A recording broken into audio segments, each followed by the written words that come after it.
for the side of Aurora. Oo nga, tapos nasisilip na nga rin natin ang huling beses ang mga stats ng kanilang mga compositions. At dahil nga magsisimula na ang laban dito sa Land of Dawn, once again, this is a battle of David and Goliath once again, kung saan ang ating bottom team ay tatapat sa pinakamalakas na team ngayon sa regular season, which is Aurora Gaming, na wala pa rin talo. Ano kaya magiging kwento? Pasok na tayo sa Land of Dawn. First game ni Jamal, mga sir.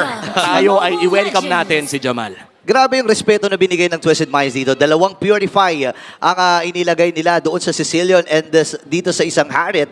Dahil nga, di ba, nabanggit natin kanina yung mga displacement, yung mga stunts, and kailangan nilang maabot yung mga power spike nila dito. Tsaka na dito, crucial din kung paano babantayan yung magiging rotation for Renegade. Kasi yung area of effect din, or sabihin na natin yung tagal ng displacement na sinasabi natin for Kalea is very critical pagdating sa mga teamfights. Pwede kasi nakatarget lang yan on other heroes. Kaya din siguro naghanso si MP The King para medyo makakatakas pa siya after that ultimate sa isang Kalea. That's true. And for Kalea, no, nakita na nga natin na itong pinakaunang laro niya. First game ever in MPL Philippines. And siya na nga ang 127 unique hero pick in MPL PH history. Ang nakakatuwang isipin, no, na bagong-bago ka pa lang, nakalusot ka agad. Nauna ka pa sa Yin, no? Naalala ko yung Yin. If I'm not mistaken, yun ata ang hindi pa napipick ngayon. Ngayon hindi, pero I think during the time na naging pwede pang ilusot si Yin, may naglaro. I think it was 3 Martizi. During his time in TNC pa ata, napakatagal na nun. Season 8 pa ata ng MPL yon, kung saan napakatagal na. Parang ano pa sila noon, Oster Force pa ata sila noon. Oster Force. So sa Kalea talagang ang pinili din ni Renegade is the concussive blast, naka-vitality din, and pull yourself together. So gusto talaga nila dito na maging effective na pag nag-set up sila ng play, install kill agad. Pero may magandang counters naman dito in terms of damage ang Twisted Minds later on. Kaya kailangan bantayan din kung paano magiging stacking ni HGZ. Oo, grabe ang mga elemento dito para sa Aurora Gaming, no? Pwede kang ibato ng isang Kalea, Tsunami Slam into the Veil na alam naman nating napaka-update. At sisimulan na nga ang Turtle, sino kaya makakuha nito? Ganda ng zone na ginagawa dito ni Edward habang nandun yung Pinnacle Ninja, MP The King. Level 5 na siya dito. Ngayon pinupuruan nila itong si Edward. Kaya lang kakayanin. Yung way napatay. James na nakuha ng kill. Habang si Escalera na maginig sa Stalking napugahan mula doon si Shockwave Blast. And si James ay humahabol pa. Edward, ang baba ng buhay dito. Dineresyo si Demon Kite. Ngayon, kakalmot-kalmot nila ito si James. Pakakunat naman ng mga miyembro dito ng Aurora. Flicker ay nagamit na rin ni James. Retribution as well. Napakaagad, 2 minuto pa lang.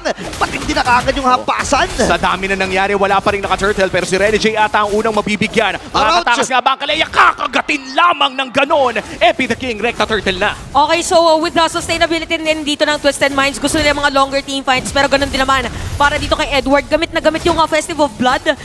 Then kanina, Bataya, secure nila dito yung Turtle, and it goes to show that pwedeng mag-scale talaga ng super tagal yung ating laban. But in terms of a checklist pagdating sa early game, pretty much ganun naman yung ginagawa ng mga teams natin. At tama-tama yung sinabi mo kanina, Chantel, no, na dapat lamang ang side ng Twisted Minds in the early game. James finding Yue was huge, but MP The King, papasok na naman. Naku, nahuli siya dito. MP The King ay makakakuha ng kill. Renegade ngayon, nakikipagsabayan kay Escaler. Nagamit na rin kagad yung ultimate mula kay Haji. Pasok din, Zaman Force ay nagamit sa may Chrono Dashes and Synchro Fission. Grabe yung pagbalik ng Twisted Minds dun. Wow, the aggression coming in from Twisted Minds. Chantel, na-expect ba natin na nalamang sila ng 1.5k 3 minutes in?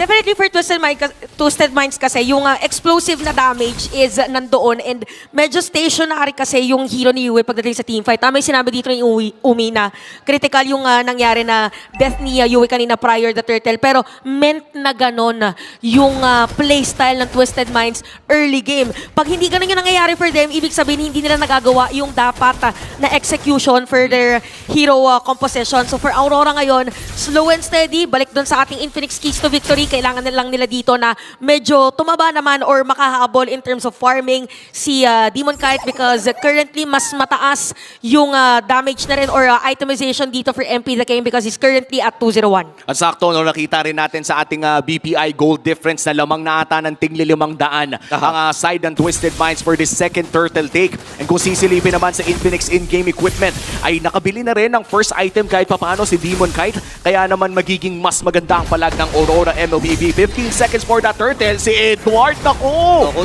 2v1 na nagiging laban. Nakakalmot. Wah! Edward, Wah! makakatawa pa. Uy, grabe naman yung mga outplay doon. And every the king ay magpapa-out din. Ibang klase si Mr. Consistent. Oh, pero hindi pa tapos po rito dahil may na-wave clasher na doon. Tsunamis na para kay Rene J, makakatakas naman. And si Doming Kite ay makakapag-farm na muli at out of camp kill. GZ goes down. Kumabol pa rin ha. Demon Kite ay nandito versus 2. Yue ang nagiging target niya dito. And this time hindi tumama yung Sankin's Claw. May kipaglaban si dalawa si Demon Kite. James? Umahabol pa din. Pero may flicker na gagawin. And this time ay dun sa may bandang itaas ay nakakuha rin ng kill. Yue versus Rene J. Actually, James versus Rora na to eh. And Edward ay makakakuha ng kill. Medyo napalalimata ang Twisted Minds at na-solo kill pa nga ni Doming si Jamal. Welcome to the MPL, kapatid. At mukhang ang second turtle ay mapupunta sa kamay ng Aurora MLBB. Nagkaroon ng malaking shift doon, Chantel. Oh, maganda yung naging decision dito ng Aurora na okay, mag-focus na lang tayo kay James. And for James naman, supposedly, yung gusto niya kasing gawin, isunat yung players ng Aurora, di ba? Kasi merong turtle. So sabi na, okay, bitawan nyo na yan, focus tayo para makakuha tayo ng kill. Wait lang, top lane. Okay.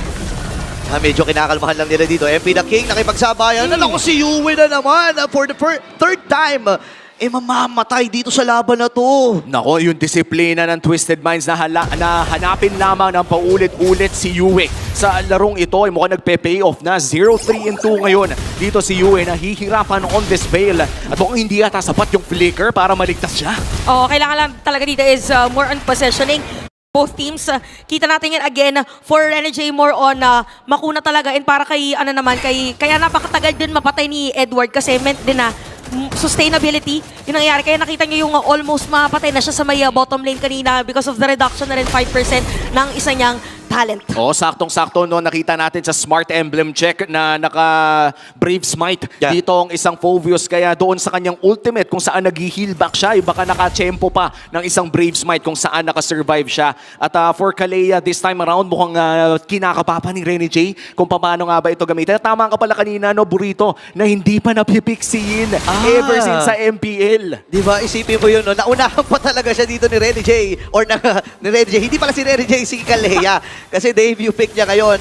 At ang bilis ng pagbawi dito ng Rora kanina. 1-4 ang ating score. Ngayon, nakabawi sila ng 3. At 20 seconds para dun sa big objective natin. At yan na nga yung hinihintay natin, especially if you're Aurora Gaming. Dahil sa 2 items na hawak dito ni Demon Kite, nandyan na rin na sustain mula sa War Axe. Yung burst damage and movement speed na nanggagaling sa Hunter Strike. Ito na yung hinihintay na power spike ng isang Lucas. Silipin natin sa Infinix in-game equipment. Nagkakasabayan naman ata tayo dito, Chantel. Oh, definitely kasi level 11 naman both yung mga junglers natin. Kaya kung makapansin din natin dito for dalawang junglers is talagang kaya nila magsabayan in terms of objective taking. Ang may crucial na lang dito is kung sino mas tatagal pagdating doon sa mga initiation.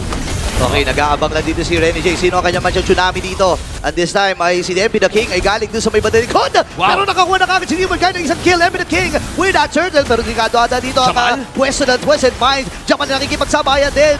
At mamamatay na kadalawa si Demon Kite. At ang Kite na duo ay nananalasa na. Ang sakit, biruin mo, nagsaman force siya dun sa ulti ng isang Veil. At mukhang si Doming Kite naman ata ang isusunod. Pero makakabalik naman si MP the King. Rene J, umaamba. Tsunami, Slam is not available. Pero si James ata ang bibigyan. Oy, naku, nakipagsabayan si James dito. Kaya lang wala nang magagawa dahil nandun. Itong si Doming Kite, naging stuck lang nung kanyang Sky Piercer yun. At si Rene J manganganib. Andun yung pagdamba mula kay MP the King. Killing spree na nga siya rito. Sabay takas din kagad. Oh, grabe sagutan ng dalawang teams natin. Pero kung babalikan natin yung Turtle team fight kanina, maganda na una na target dito ng Aurora is yung makuha si GZ pagdating doon sa team fight. Because of that, wala nang added na damage or burst damage for Twisted Minds. Tapos yung sabihin na nating kung saan nagpo-focus fire yung Twisted Minds kanina, ay kay Edward, ay kanina pa nila tinatry gawin, hindi na nasi-secure. So the longer na tumagal yung Twisted Minds dun sa area na lon, the more time for Aurora na makasecure ng kill against them. At sakto, chinupsoy din kasi dito yung build sa Infinix in-game equipment na naglabas ata ng Dreadnought Armor. Dito si Phoveus bago nag-War Axe. Kaya naman kahit inuna yung sustain technically with that War Axe ay napaka napakakunat pa rin niya dahil sa passive na binibigay ng Dreadnought Armor na nagtatanggal din ng bahagyang physical damage. 35 seconds bago lumabas ang ating pinakaunang Lord. Let's discuss the Lord changes, no? Hindi na, dumadamba na agad ang pinakauna nating Lord. Pag 8 minutes, diretso na siya agad. So, at saka ano dito, ay, wait, Sakit, mamaya. ang sakit! Oo, wait lang. Si Rene J, nakipagsabayan. Edward, buhay pa rin. Buhay pa rin. And this time, si Emmy nag-inaabutan pa ng mga bagyong dala ni Yue dito. Ibang klase ang Aurora. Oo, hinintay bumalik sa katawan bago binira. At ayan na nga, 5 seconds bago ang pinakaunang Lord of this game. At mukhang ang magse-setup dito ay Aurora Gaming mauuna sa pwesto. Napakaganda dito no, nabagit kanina ni Omi yung item din, the Dreadnought Armor. And even for Energy, very specific yung first item niya, core item, which is yung Radiant Armor. Kasi gusto nga naman niya masalo dito lahat ng mga damages from Twisted Mind. So, yung itemization dito, ang gusto natin sabihin is nakafocus kung paano i-counter yung Twisted Minds. Kaya yung effectivity nila pagdating sa team fight ay ganun na lamang. At matapos nga makalamang ng Twisted Minds in the early game, mukhang nabaliktad na ito ng Aurora Gaming with a 3K gold lead. And looking at the items, mukhang kaya pa rin naman pumalag ng Twisted Minds pero nahihirapan na silang abutin si Doming Kite. Again, one of the best, if not the current best gold laner sa ating liga. Oo, isipin mo, back-to-back ba naman na player of the week? Pero sabi niya, sige, likuran! Ayun, Ang target dito ni MP The King, pero natunaw kagad mula doon sa hampas ni Demon Kite. Parang 2 hours lang yung Halloween. Oo. Kadalasan naman kasi gusto natin na tumatagal ang isang ultimate ng ni MP The King dito pero sa harapan ng isang Granger, para bang natutunaw lamang yung multo. Sobrang taas na rin dito ng stacks for the Granger. For Doming Kite, 572, tapos meron pa 20 from the Sky Piercer. And mind you, yung mga wind blow din dito ni Yue nagiging crucial pagdating dun sa pag-counter ng initiation ng Twisted Minds. MP The King mukhang papasok pero binalibag agad Papi. Yun na naman, napatakas na naman dito si MP The King. Hindi nila fully makapitalize yung nakuhang early lead dito ni MP The King. And kung titingnan natin, nakadepensa na Kumbaga, ayaw na rin lumabas ng mag-isa dito ng Twisted Mind. Dapat magkakasama na sila At kung makikita natin, yung gold leaders natin ng BPI ay Kite Brothers na naman ang nangunguna. And dahil dyan, ay kitang-kita natin na yung Kite Brothers, hindi lang pangalan yan Yan na talaga yung pinapakita ng Aurora Gaming ngayon. Tsaka nararamdaman na rin talaga yung damage dito. Demon Kite, bibihira na tayo makakita ng isang Lucas na nagiging successful dito sa MPL Philippines. At isa ito sa mga rason na kung bakit kinuha ito ni Demon Kite. Ngayon parang nag-brute force breastplate din siya. At mas makunat na pagdambang aantayin natin para sa isang Lucas. Ngayon kumukunat na rin yung mga players and heroes for Aurora dito. Mas magiging madali na to set up a play. Actually, kahit yung ultimate na ni Yue dito yung una maging initiation nila. Tapos follow up na lang yung the rest. Pero isa sa mga key factor kung bakit talagang naging ganito kalaki ang kalamangan ng Aurora is because ang daming moments na gusto sanang patayin ng Twisted Minds si Edward, pero parang napakahirap talaga para sa kanila. So now Twisted Minds, since it's already 12 minutes, almost 13 minutes na ating laban, pwede pa naman silang humabol dahil nagkakaroon na rin ng stacks from Hajizi and nakabili na rin siya ng Divine Glaive. Pang-counter naman dun sa mga items na binanggit natin na pangkunat sa mga players or sa mga heroes ng Aurora. At ang napakaganda dito ay infinite scaling din naman ang isang Sicilian. Kasabayan na rin ang Granger. Kaya kahit tumagal ang larong ito, yun naman talaga ang gusto na ng Twisted Minds na nagpas na ang early game na dapat lamang sila. Yung mid-game lamang naman talaga dapat ng Aurora Gaming. So as usual, nakikita natin na lumalamang na ang Aurora Gaming for now. Pero maganda para sa Twisted Minds ay hindi pa na sila natatanggalan ng inhibitor turret. Buhay pa rin ang kanilang mga chance na mag-contest dito sa Lord. Pero mukhang retry steal na lang ang inaabangan natin mula sa Twisted Minds. Hindi sila makikipagsabayan dito ng hampasan. Ngayon, nagdedesisyon na ata ang Aurora na i-reset ng bahagya itong Lord na ito habang pumipwesto at kumbaga kung titingnan natin, mailalamang naman nila ng mabalis yung flow ng menu sila dito.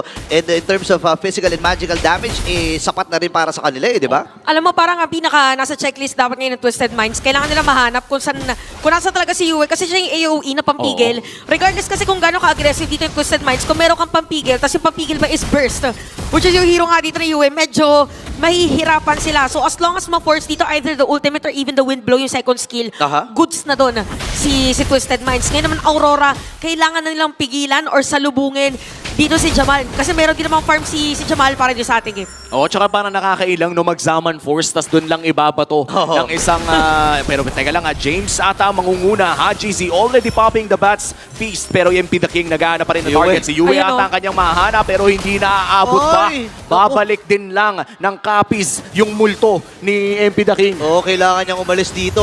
Kalahati yung buhay ni MP the King. Ngayon, magdedesisyon ang Aurora kasi 4v5 ang magiging laban.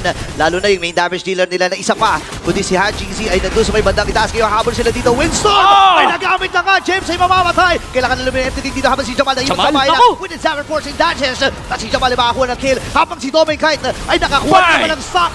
Magiging tatlo ang kukunin dito ni Demon Kai, Doming Kite rather. At tapos ata ito ha. Hindi na ata nila iisipin pa yung Lord MP versus 4. Dire-diretso na dito ang Team Aurora at ang game number 1 ay mapupunta sa poder ng Aurora Gaming. And with that, sinimula